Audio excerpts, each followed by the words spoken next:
August 22ರಂದು Congress ಶಾಸಕ ವೀರೇಂದ್ರ ಪಪ್ಪಿ ಹಾಗೂ ಸಹೋದರರ ನಿವಾಸಗಳ ಮೇಲೆ ಇಡಿ ಅಧಿಕಾರಿಗಳು ದಾಳಿ ಮಾಡಿದ್ರು. ಇದೀಗ ಮತ್ತೆ ದಾಳಿ ನಡೆಸಲಾಗಿದೆ.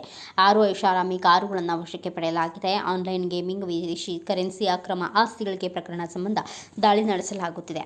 6 ಕಾರುಗಳಲ್ಲಿ 10ಕ್ಕೂ ಹೆಚ್ಚು ಅಧಿಕಾರಿಗಳು ಬಂದಿದ್ದು ಪರಿಶೀಲನೆ ನಡೆಸಿದ್ದಾರೆ. ಅಂದು ನಡೆದ ದಾಳಿಯಲ್ಲಿ 1 ಕೋಟಿ ರೂಪಾಯಿ ವಿದೇಶಿ ಕರೆನ್ಸಿ, 12 ಕೋಟಿ ರೂಪಾಯಿ ನಗದು, 6 ಕೋಟಿ ಮೌಲ್ಯದ ಚಿನ್ನಾಭರಣ, 10 ಕೆಜಿ ಬೆಳ್ಳಿ, 4 ವಾಹನಗಳು, 17 ಬ್ಯಾಂಕ್ ಅಕೌಂಟ್ಸ್, 2 ಲಾಕರ್ ಜಪ್ತಿ ಮಾಡಲಾಗಿತ್ತು. ಇದೀಗ ಮತ್ತಷ್ಟು ಪರಿಶೀಲನೆ ನಡೆಸಲಾಗುತ್ತಿದೆ.